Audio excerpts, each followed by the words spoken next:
Thank you. I'm impressed that you remember things I said. I think Khadija was, 3 years ago? Yeah. I'll never forget. Or maybe young line committees. Thank you, guys, and thank you for such a well reception. It's my first time in PE. Thank you. I was saying I don't know how I missed it. There's so many parts of this country that I've traveled and also traveled with Join Us for Tea, eKasi to Kasi. And I'm just like, what's Africa like PE? Why only after so many years? But yes, so I've been traveling with Join Us for Tea for a couple of years now. So I enjoy giving sessions like this where we can actually learn something quite practical to do it. Né?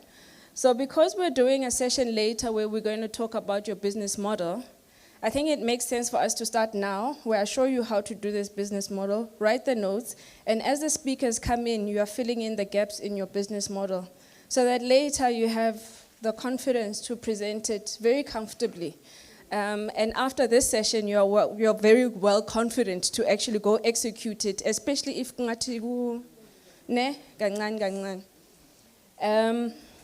how many of you have ever done your business, like written it in full? Ay, uqalile wastoppa halfway, but your business plan or a business model? Raise your hand if you've written your business plan or a business model, like from beginning to end. I know it's not a fun task, né? It's not nice. And a lot of us only write it in full if we now want money. And they tell us, no, funny business plan. And then you quickly go dust it off, and then it shows how you are profitable in 3 months, and you're a billionaire in like 18 months, and then, you know what I mean? And then and then how are you looking towards this goal? And you're like, Yazi, if you just give me the money, I will show you. All right? So it's quite an important thing to do, to have written your business plan or a business model. It's not about who's going to read it. It is more for you than it is for anyone else, actually, as an important document to write. And the difference is really the business plan is going to have a lot more detail than what a business model does, right? And also importantly, it's not a document that you write once and you never ever look at it again. It's something that you have to keep reviewing because things change as you implement your business. And those of you that have been in business for a couple of years, you know that what you started with on day 1 is not looking the same in year 2, not even in year 5. So things change, the economy that you operate in change, your opportunities change because of those kind of things. That's why it's important to then review it. Which way am I going? Okay, so business model canvas, have you all heard of it? No? Yes? Okay, so a business model canvas is a tool that is used up in what they call the lean startup methodology, right? So we're not expecting somebody who's starting a business today to have a full-on business plan.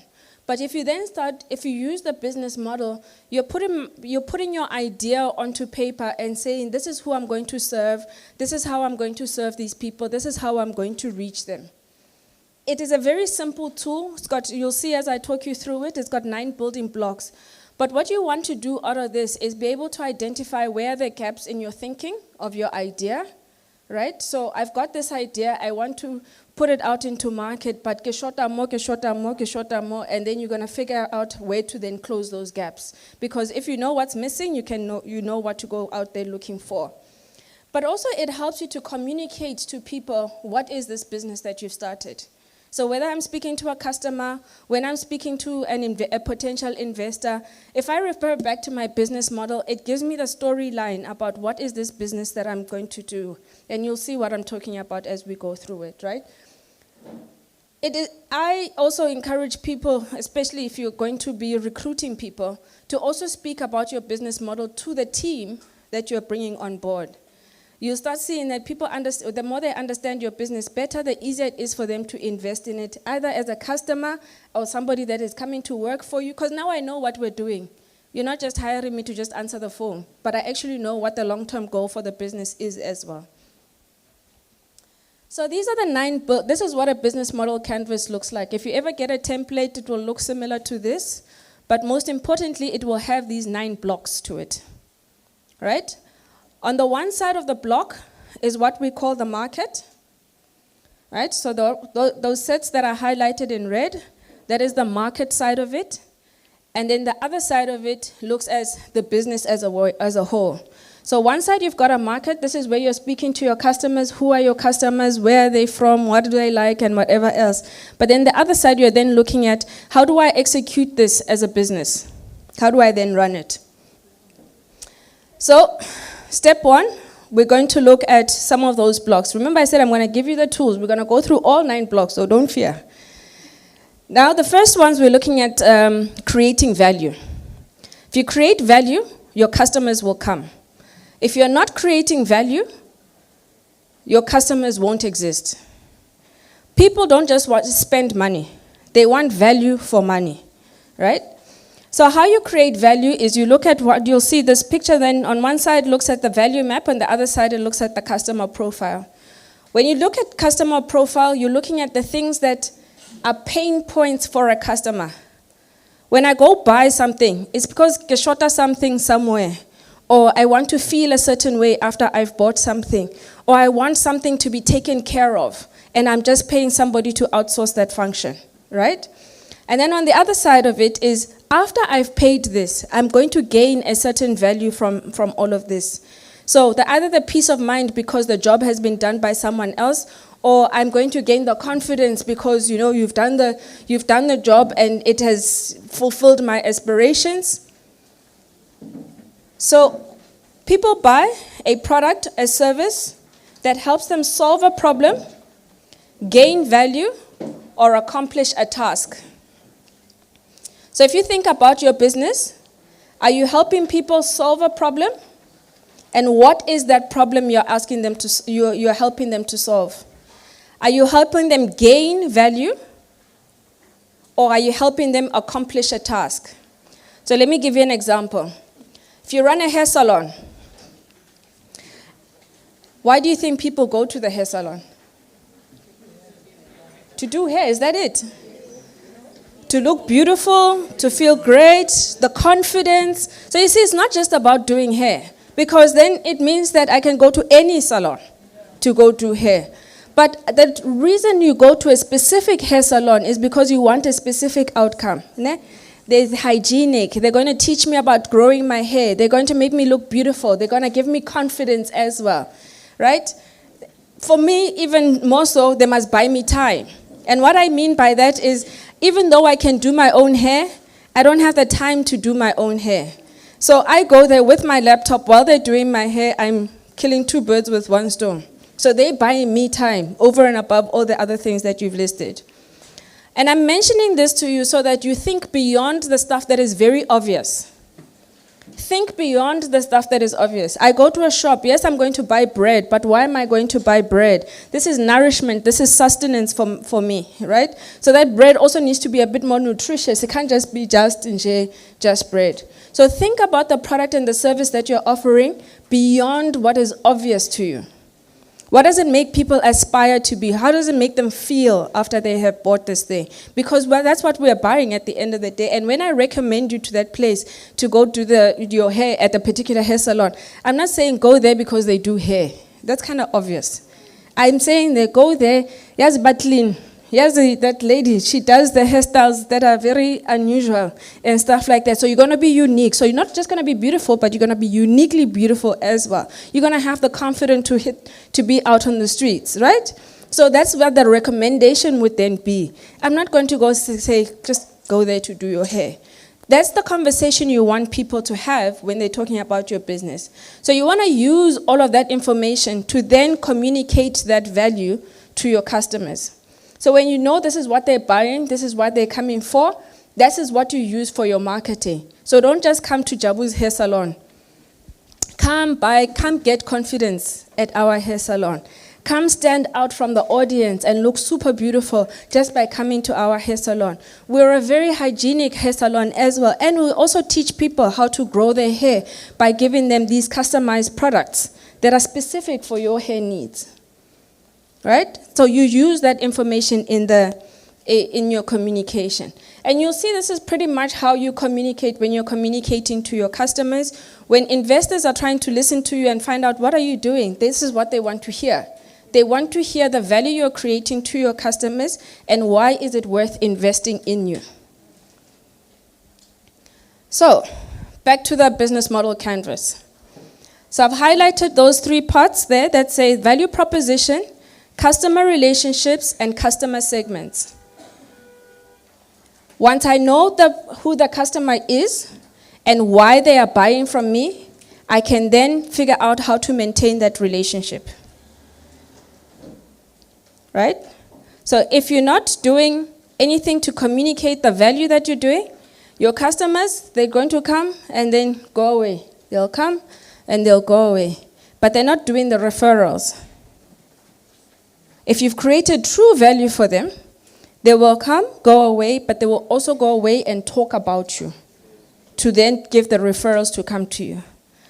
If you forget about your customer, they will buy and they will go away and they won't come back because you are not making sure you are top of mind for that customer. So think about how do you maintain that relationship with that customer? Right? How do you talk to them? So yes, they've bought and then they've gone away.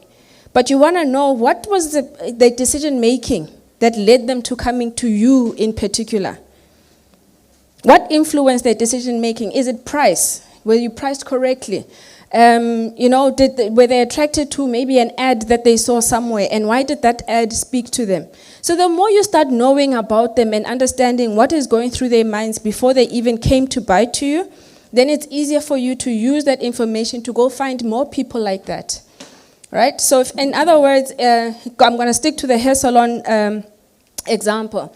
If I'm suffering with, some scalp issues and you've put out an ad there that says we treat eczema on the scalp, and we've got a special product that specifically treats that, you now know that I'm coming to you because I've got a skin condition that's affecting my hair, and I won't be able to go to any hair salon. I'm now coming to you because you are specializing in, you've mentioned the fact that you treat the eczema on the scalp. So this is why I've come to you.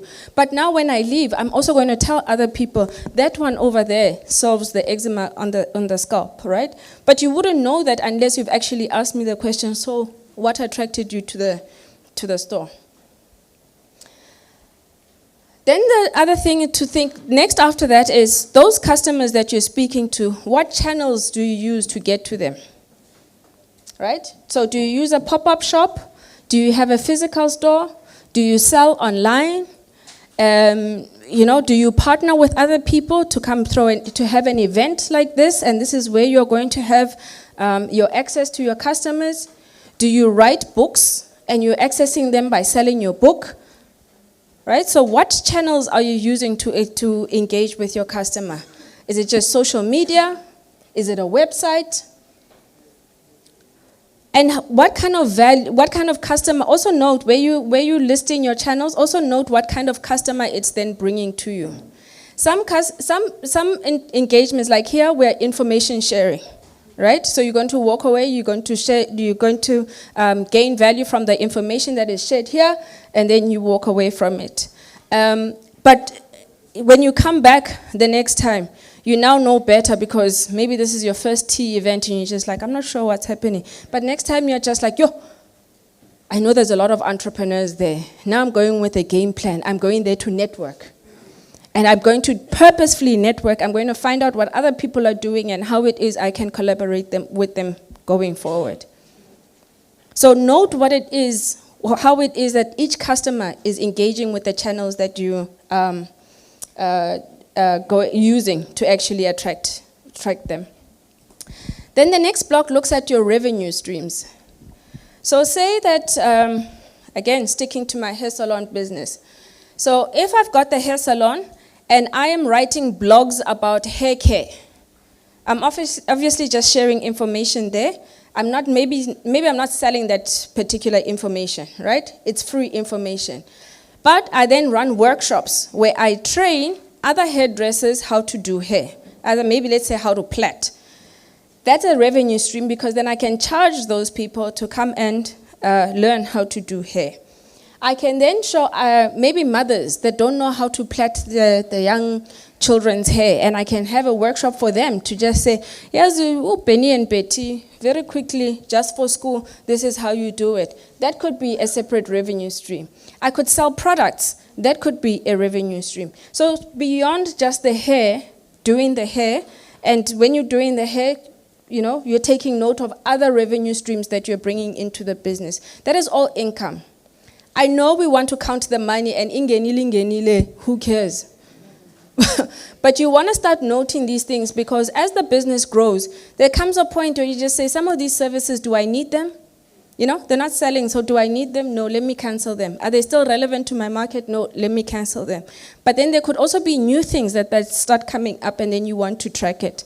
And you'll see when we start talking about costs, you also want to be able to list the costs that are influencing each of the products that are coming into your business. Because when somebody starts looking at an investment for investing into your business, they want to know what's bringing in the money.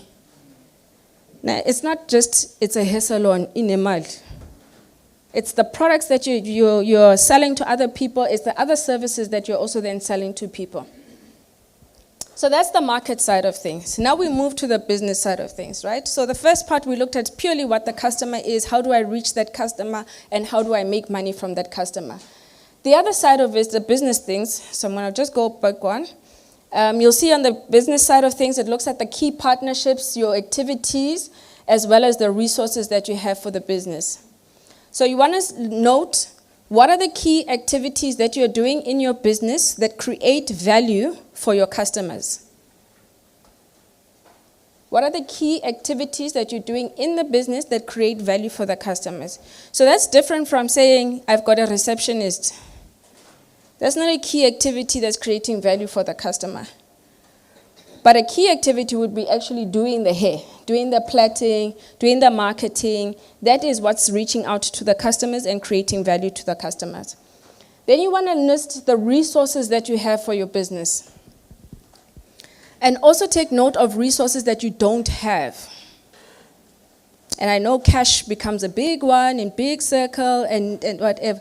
Don't stop there. But what is it that you need? Because sometimes the resources or your access to resources, yes, it might need, for you, it might mean I need money to buy a truck so that I can do this work. But if you write here, I need a truck, somebody could say, actually, I've got a truck that is not in use that you can rent out and then do it. So you no longer need money to own the truck.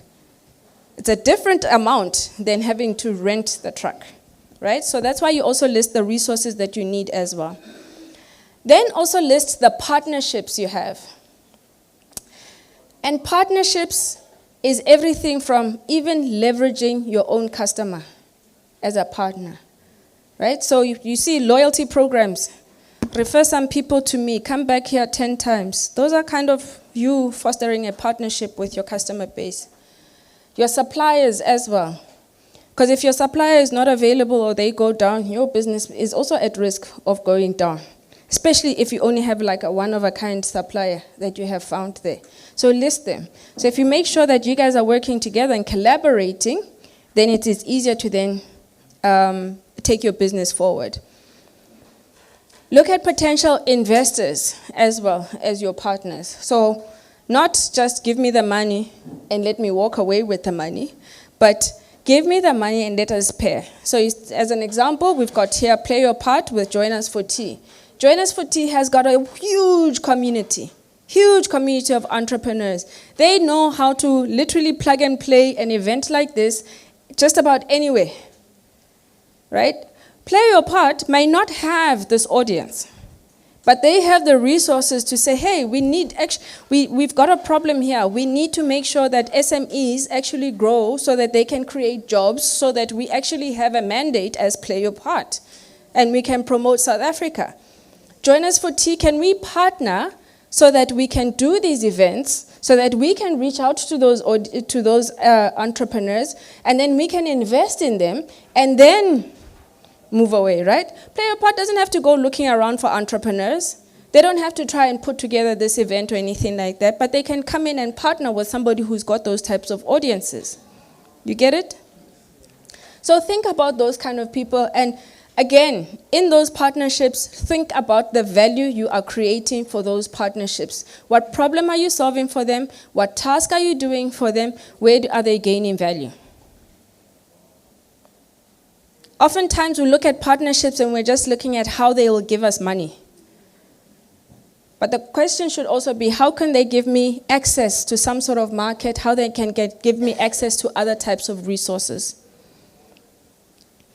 Then the last block of the business model canvas looks at your costs. So when you look at your cost structures, what are your biggest expenses? Right? Your regular expenses. Where is your income coming from? What are your variable costs in the thing? So stuff like marketing, where the amounts will fluctuate here and there, so maybe not a set amount or net the exact same amount spent every single month. By the time you've done all of this, you are able to explain that I'm a hairdresser that provides a quality service to my customers. I not only teach them, I not only plait their hair or do their hair, but I also educate my customers by running workshops. I'm also able to educate them to take care of their young ones and also learn just scalp hygiene and how to grow their hair. But I also have a hair salon that operates, and I've got pop-up shops, and I also do mobile services with a call-out, right? I need to have a secondary salon because I only have the one, and I need more locations where I can do this. I'm willing to partner with anyone that is selling hair products that I can then put into my salon as for shelf space and generate an additional revenue stream. I need partners that will help me reach other cities so that I can expand my hair salon. That's my business model. If I'm going to pitch for money, I can keep to that story and tell them how much money I need in order for me to open up second locations. If I'm recruiting somebody, they now understand the business that I'm offering, what revenue, what other things we're doing other than just being a hair salon. And if they're going to join the business, they can come in and say, oh, you know what, now I'm a very good teacher, so I can come in and help you with the workshops. Or no, I've got hair products myself, so I can come in here and actually help sell the products. Or I'm very good at social media, I will do the marketing for you. But very intentional. And then we don't have people where we just say, hey, slow, you know, lazy. Yes, this youth today, they're so not focused, they're not committed. You hire and whatever. The reason why the commitment is so low is because they don't understand what business they're in. And they understand why you've hired them. You need hands, they need money. That's what they understand. But now if they've got an understanding of the business that you're in and what we are going for, it's easy for them to just say, yeah, actually, Nami, I've got this skill, I can contribute in this manner. What you want to do is then get into systemizing all of this stuff. You want to have processes in place, you want to have tools in place to then help you move this along. You know, it can't just stay on paper. You got to start putting it together. And it's very difficult. A lot of us get overwhelmed. I've started the business, I'm alone. I started the business, I don't have capacity to hire. There's just so many things that are in our heads. But once we've written all of this stuff down, you do something for your mind, you start freeing up your mind. It's like, if I were to say to you, please go to the shop and I've got 5 things that you need to buy, right? If you try and remember that list, when you get to the shop, you're going to get there. What was it? And then you get stuck. But if I've written a list for you, you can go to the shop and be like, this is the 5 things that I've been sent to. And if you were a kid and you went down the street and you were singing it along, when you get there, you know it so well, it's second nature to you, what you're buying. You want to do that. You want to write it down so that you remove the burden of trying to remember. You want to remove it from your mind. So, to make your life easier, you can digitize your environment.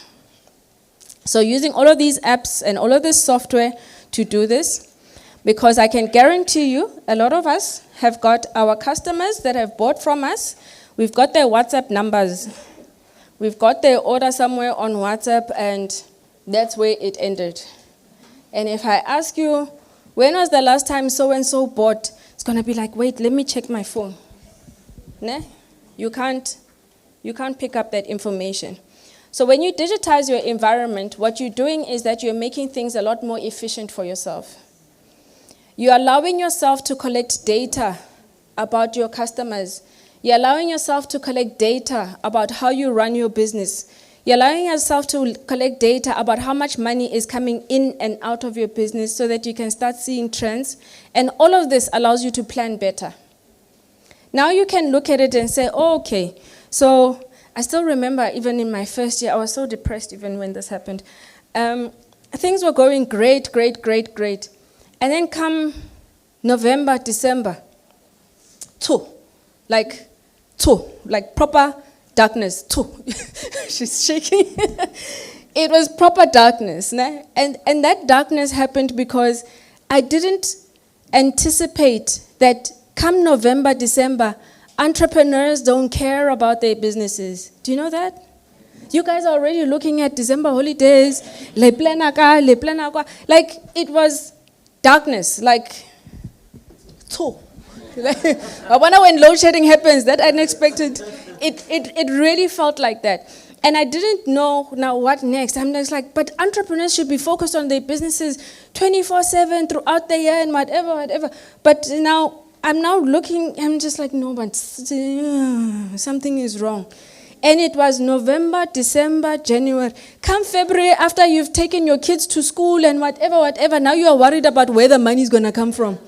Now it's come back. And then the traffic that builds up in February, I had no capacity to even keep up with the demand. Meanwhile, people had been watching November, December, like, lo, uzombona. And then come February, they came through, right? So it's having data that allows you to say, oh, this is normal.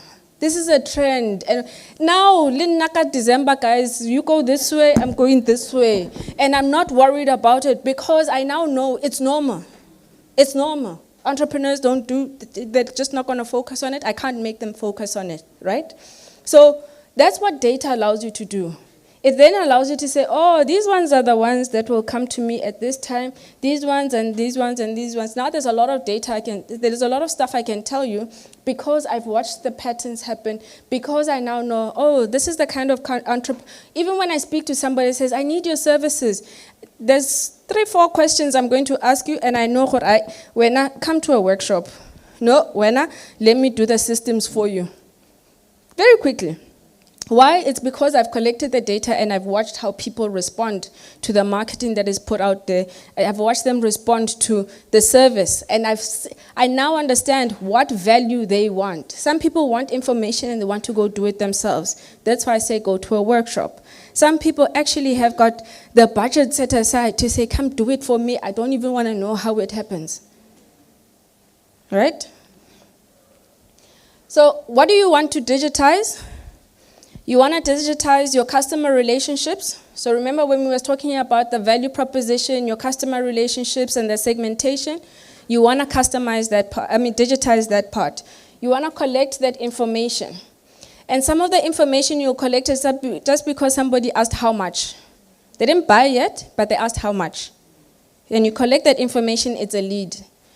If they've never responded to you after you've told them how much, you can respond to them now and say, hey, you asked the question of how much. I gave you the price. Was there anything about the price that distracted you from completing the sale? But if you're not doing that intentionally, that person and has gone to other people and asked other people how much, and they've gone for the cheapest thing. Whereas if you had the conversation with them, you can then say, oh, the reason why it costs so much is because here's the value that we deliver to you. You also want to digitize your marketing and communication. And I'll give you some tools now, so don't panic too much if you're thinking, but what do I do or what do I use? You want to digitize your marketing and communication, right? So that engagement around emailing people, your social media content as well.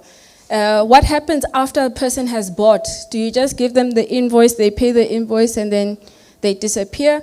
Or do you have an after-sales process around it, right? You want to digitize your financial management. So no more having that book, Eliade Receipt. You know that one? That's like my pet peeve. That is my pet peeve. Because if I burn that book, you don't have a clue what's going on in your thing, right? So you want to digitize that. And if you can see, like banks nowadays have gone, there's a time when banks only just offered you a bank statement and that was it. They've realized that, no, they need to do a little bit more, so they now can give you some financial analysis, especially if you like doing the business banking things. They can give you financial analysis. And now when you say, I need a PayPoint machine, they'll go back to your financial analysis with you and show you that, oh, but your transactions this way, maybe you must get this machine, or maybe don't even get a machine, right? So that's why you need that. So get the software that actually tracks all of these things down. Again, so you watch where the patterns are happening with your cash flow. And then the last thing you want to digitize is things that you do, your tasks and your projects. Even if you are operating alone. Like if someone were to look at my diary, they would think, some level of OCD. Things are just planned there. Even time for planning is in the schedule, right? But that stuff keeps you organized. You're not waking up today on Samesh. Yes, today I feel like, no, there's things to be done. And you can look at it and just knock it off the list because there are things to be done. But then you also know that it's taken care of. But also when you have tools like a project management system or a task management system, when I assign a task to you, we are very clear between you and I that it is assigned to you. You can't just be like, oh, I thought manje that it needs to be done, but I must do it. Nah? So you start assigning accountability and responsibilities to people by having such systems. So the tools that you have. So around your customers, typical problems that you have. I mentioned the example with WhatsApp. You know, your customer base is on WhatsApp, but there isn't a full list of them. So, but on WhatsApp, you don't even know what area this person is from. You don't know, you just have it there on the message, and after you've closed the message, there's no analysis of it. You can't give me a printout that says, I've got customers, most of them come from Motherwell, the others come from East London, and the others come from Joburg. You can't give me that analysis, because the information is scattered all over the show.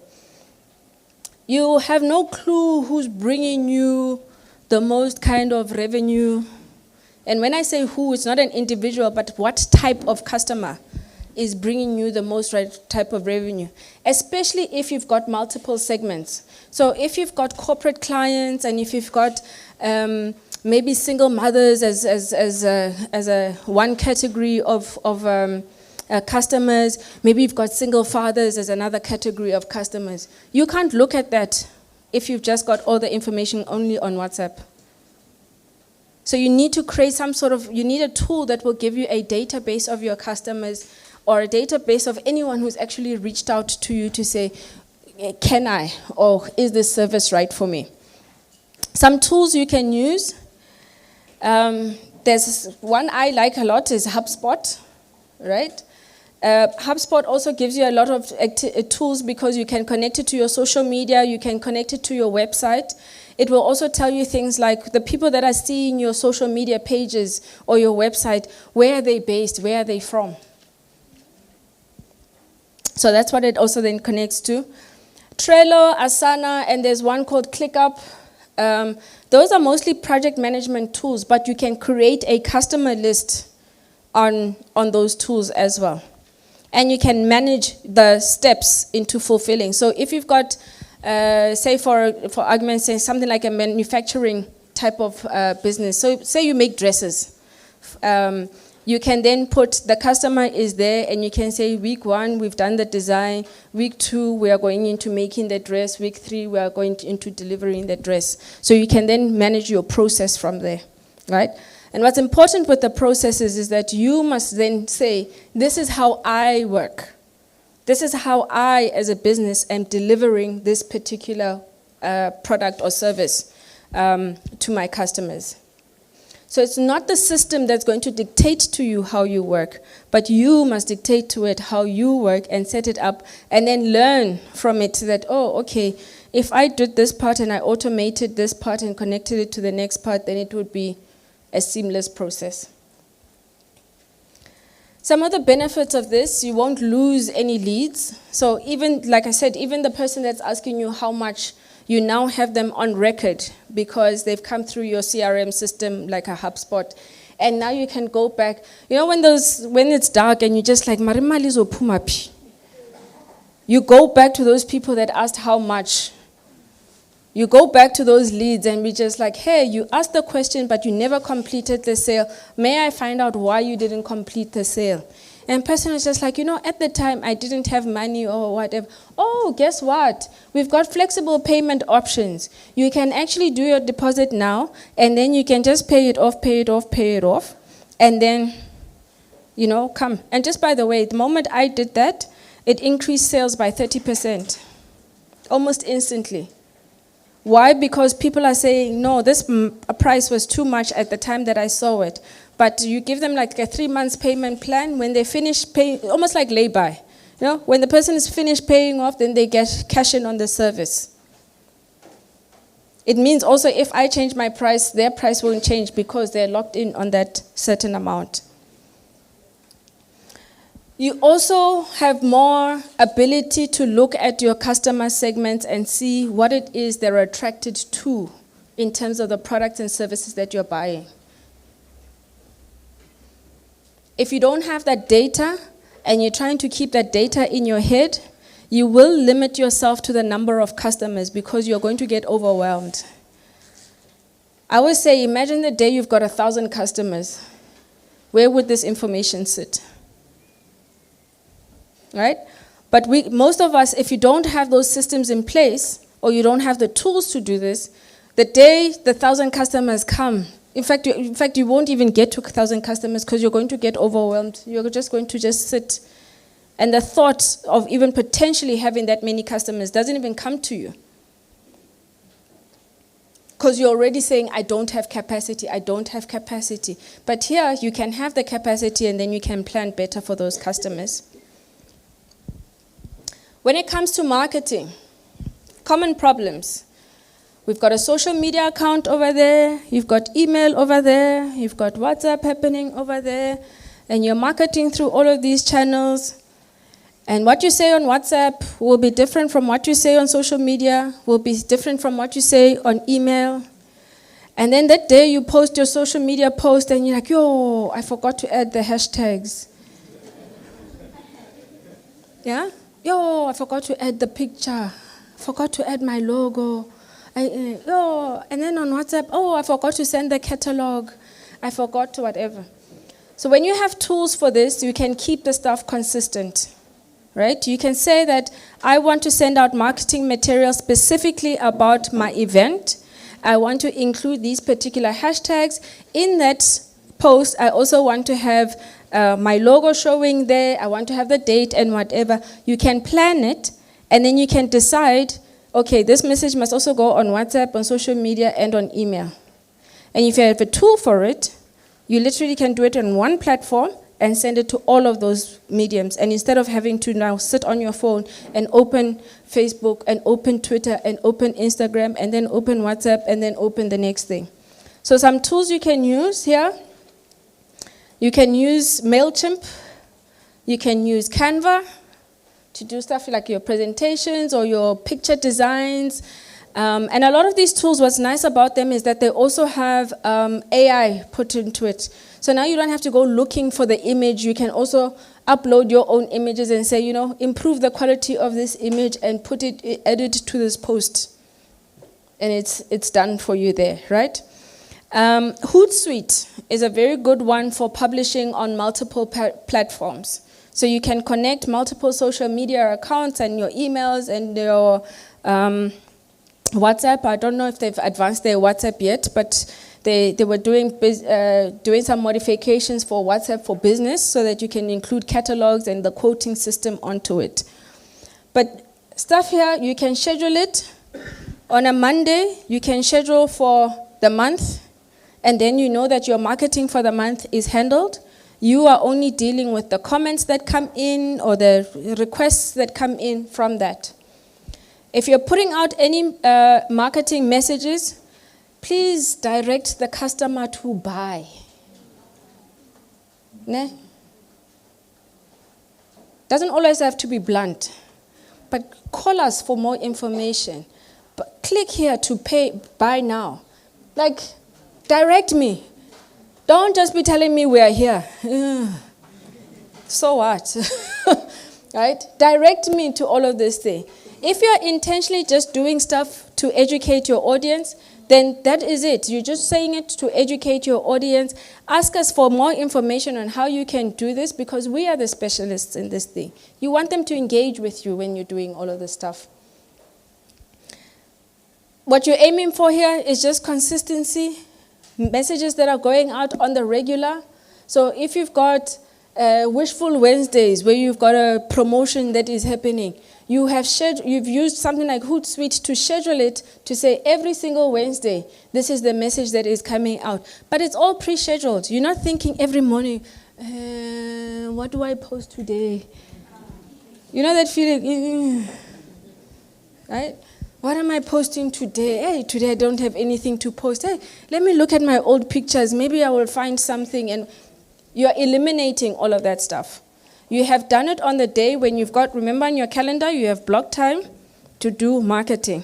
You would have written out your marketing messages and your intention for it, and you've connected it to that, right? And if you're going to have those buy now, please put a link to where I must buy. Please. Please. And if you can make me pay instantly, even better. Because you're catching me while I'm hot. You see, you know when you walk into a store, there's some stores, as you walk in, somebody is pacing, like, bah, bah, bah, bah, bah. Sorry, sis, bofunan. You take salayon. Ungahambi, tenga. Right? That person is there because something brought you into the shop, it attracted you, they've got you while it's hot. But if they just watch you walk around, and then you are out. They've lost their sale and they just go, You don't want that. So that's why I say, if you're going to put in there and you're advertising something, you want people to buy, give me a link. And nowadays, there's options for online payments. Even through our mobile networks like the Vodacoms and stuff like that, you can add a payment link there. The money is in the bank and all you're looking at is, I must just deliver.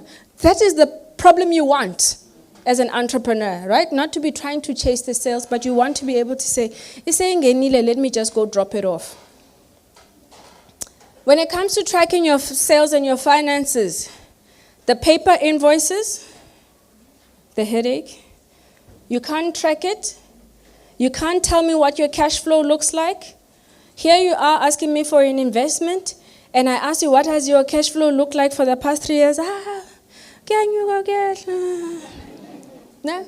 But you want to be able to tell me, listen, this is my good times of the year. These are my bad times of the year. And at the bad times of the year, this is how we stay afloat. But in the good times of the year, this is how we keep busy and how we maximize on that stuff. And then it becomes real for you and becomes easy to then invest in you. So, tools you can use, simple, quick, easy, free tools. And the tools that I've listed here are free tools just for the most part, right? But they'll give you that. I like Wave also because it does your customer tracking. So it will, that CRM we were talking about, it will list your customers, you'll have their addresses, you'll be able to see what products and services sell better than the others and what kind of revenues. It does your financial statements for you, and when it's time to do it, you just download, submit to the next person, and you can move on. So automate that invoicing. It allows you to track your financials. It makes it easier for you to reconcile your sales and your expenses. When it comes to managing tasks, I spoke about that accountability. You've assigned something to somebody and they think somebody else is going to do it. They weren't sure if you were speaking to them or the tree or the next person.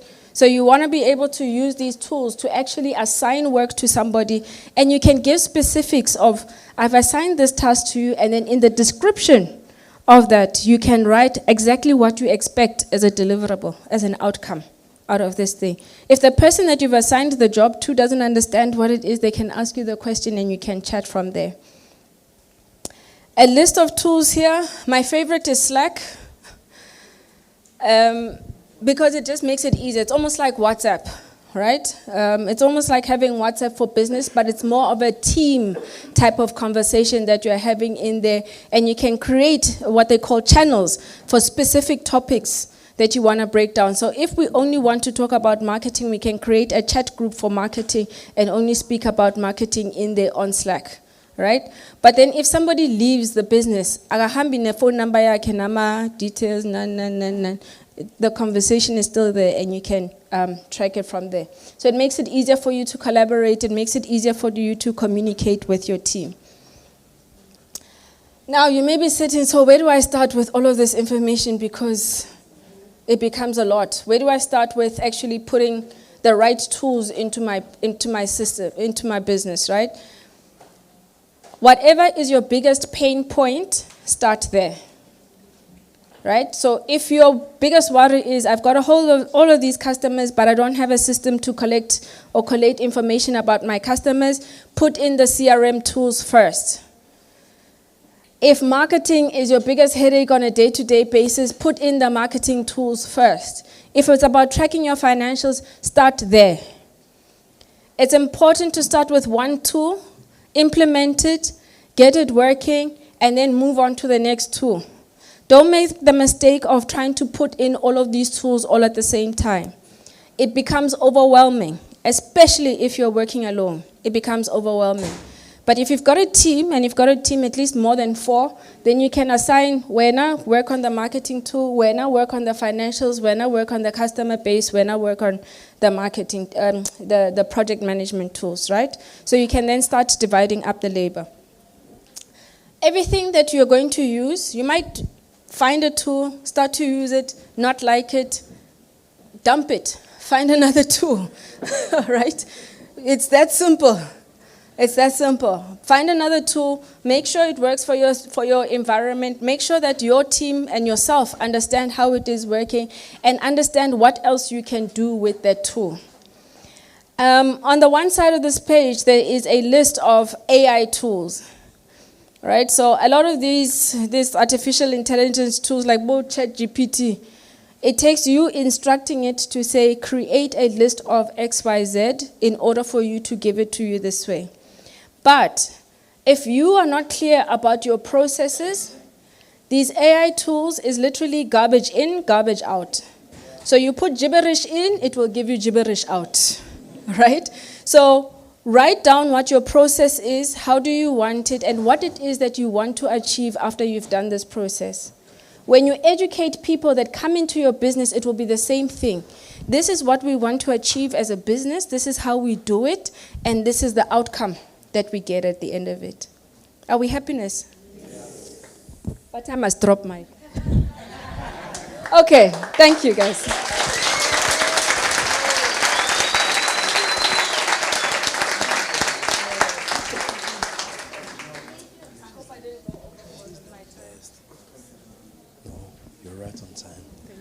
Isn't she just brilliant? And very practical, right? She's the best. She really is the best. One more time, ladies and gentlemen, let's put our hands together for Marang.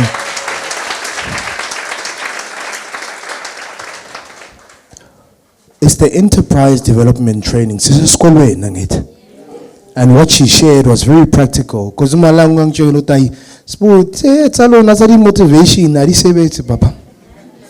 the following day, I know to and I know to overwork saying, "Oh, I was getting here in San Francisco."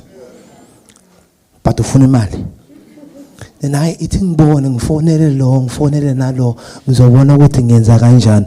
But what you just shared, I think, was very practical, especially around the AI tools. I'm not an AI, I hate it. I don't like this AI, chat GTP, chat GPV, chat what.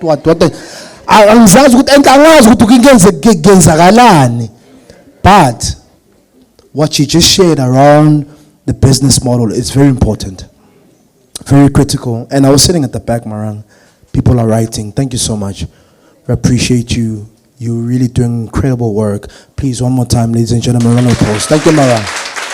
Thank you so much. Absolutely brilliant. All right, so Marang, please come back on stage. I've been told that I must give 3 questions, if anybody's got questions, before we move on. Does anybody have any questions? Just 3. 2. Okay, I've got 1. Yakbona mama. Yakbona 2. Okay, let's take the 2. Can we please get the mic?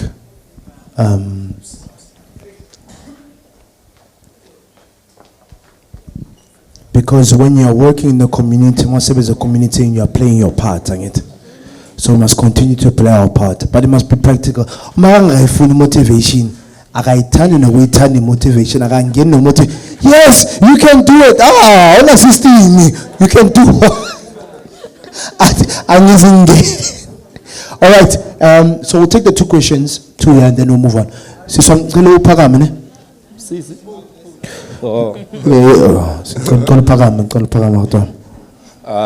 Hi, Sisi. My question is more as of we make films, right? A filmmaking company. How do you identify for such pitches who your customer is when your business basically works as you've got this target audience, which is the people you want to watch, but your revenue then comes from who are you distributing via? Are you playing your things on Showmax? Are you streaming for free? How is it working? So how do you identify your specific customer for such pitches? Unfortunately, your customer isn't the people that are watching. It's the people that are paying you to do the film, right? So I think you need to figure out what kind of films do you want to make? Like, what kind of content are you making? There's people that are in the production space. I mean, there's a whole production team that's sitting at the back there. There's these crew members. If their focus is events, then they are going to go to event organizers and pitch to them about the events. They need to speak about how it is that they actually capture not just the person on the stage, but the audience as well, and what do they offer as a package after the event has happened. There's people who focus only on weddings. They will source the people at the weddings. The guests at the weddings are not their audience, it's the people that are getting married. So for you, decide which audience do you want to do it, and are you going to specialize on streaming services? Do you want to put together movies? What kind of movies will they be? And then those are the people that you go and find. Is it a corporate that should be paying for the production that you're making? Why must it be a corporate? You know, what do they need at the end of the day? They want marketing material that they want to use, so they want to go do like an ad and whatever. Show them. What special equipment do you have that sets you apart from other people to then say, this is the kind of stuff I produce. Nah? And you package that and you stick to that. The problem is when we go to Noma Uban, Noma Yin. Because then today I'm watching it. But if, having said that though, if you specialize in making films for different types of segment, then your communication must be intentional to say, for those of you that are looking to make movies and film and whatever, this is my messaging. Put your message towards them. Find the corporate, speak to them about it. Like the corporate is not going to be watching your Facebook to find out about you, but you would have to be knocking at the marketing office and the procurement offices to then deliver it. Does that answer your question? Fantastic. Please can you get the mic?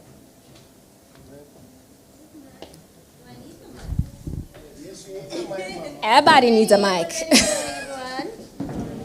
Morning. I am Andisiwe Gwendela from Clear Media and Communications. I think I'm so excited to be here, by the way. So much fun. Thank you so much, Marang.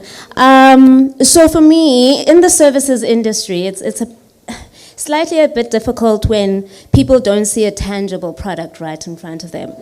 And especially then with marketing and communications, where we need to provide communication strategies for our clients and our customers and all that sorts. I've come across the whole, all right, cool, so we're going to ask you to come and provide a communication strategy for us. But how can you really show that we're going to make money from this, you know? And I think that's a very huge struggle, because I believe in communication and marketing with a customer. It's a two-way street, because if they don't play the part, and I've done my part as a communication strategist, then there's nothing more that I can do. So my question really then would be, I can show you what I can do, but you need to play as well. So how can I work on that relationship with the client without being offensive? Because at the end of the day, I'm not going to be like, hey, but you're not doing too good. You didn't do your part, but I did. Yes, and thank you T, for having us. So, Sisukhuluma kamnandi kanjani isihloko sakho i-communication emnandi uyayizwa nje ukuthi so how can you alright so nice so you must pay Marang, please answer the question. So, you know, the moment you use words like strategy, people get like, it's like, the moment you say a communication strategy, the entrepreneurs in the room, they wanna, and why, and really to your point, it's because these are intangible things, we don't see it. But if you show me how what you do translates to value in my world, so you've put out there my communication, my branding, you've done it and you've done it. Firstly, you would have done an assessment, you would have showed me these are the places where I'm perhaps weak or I could be doing better. But then you must show me that based on what you do, this is what it would translate to. Né? Other than just being visible to my audience, it's the back pocket, the money-wise. What does it translate to money-wise for me? Then you would have sold it a winner. Because I'm going to spend a lot of money on you, and there's not necessarily a lot of guarantees, but I need to know what formulas you understand and you are using in your world that is going to translate to money back in my pocket for me. I don't want to, yes, it's great that you can put billboards for me out there with great ads and great nice colors, you've created a nice logo for me and whatever. But how does that attract people to me? So one thing that I learned, and just to make it a bit more practical perhaps for somebody that might not grasp it, you know, the science of colors. Someone explained to me the science of colors and why when you have certain colors in your brands and stuff, they evoke a certain kind of feeling, né? Emotions and stuff. And then you start looking around and it's like, okay, then you see how banks and insurance companies stick to the blues, the grays and the whatever. Why? Those are trusted colors, old school, traditional. Because we don't want things that are funny there with our money. Rainbow colors, like, you know what I mean? You look too playful in that aspect. So teach me those kind of things so that I understand it better, so that when I'm coming and investing in you, I'm not coming there saying, yes, my favorite color is yellow. Make my color yellow, my logo yellow just because my favorite color is yellow. But you must educate me. Unfortunately, where we are in the service field, we spend a lot of time educating. That's pretty much why I started doing workshops, actually. It was just, I needed to educate my audience first before they actually became paying customers. Does that help? It does. Thank you. Thank you very much.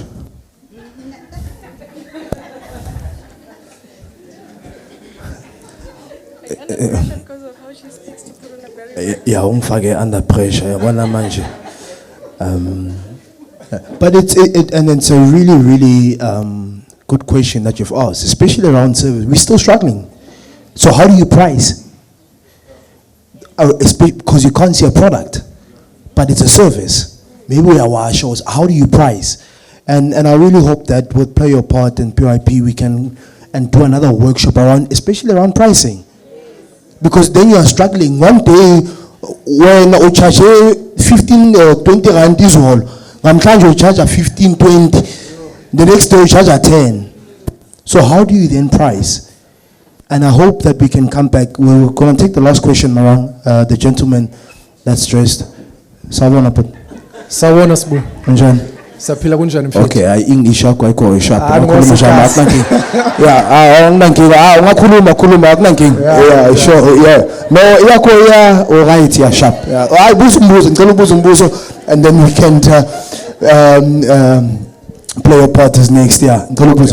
Okay, thank you so much, Sbu. Hi, Sisi. Hi. Thank you so much for your presentation. It was very informative.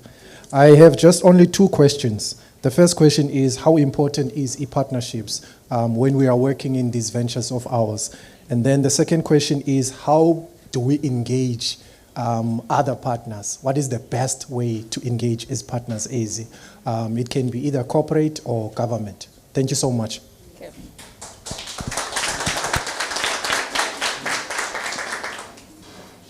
So I think the one around how do we engage with the partners and stuff, I kind of answered it when I was doing the presentation to say, speak to the value that you want to create to the people, right?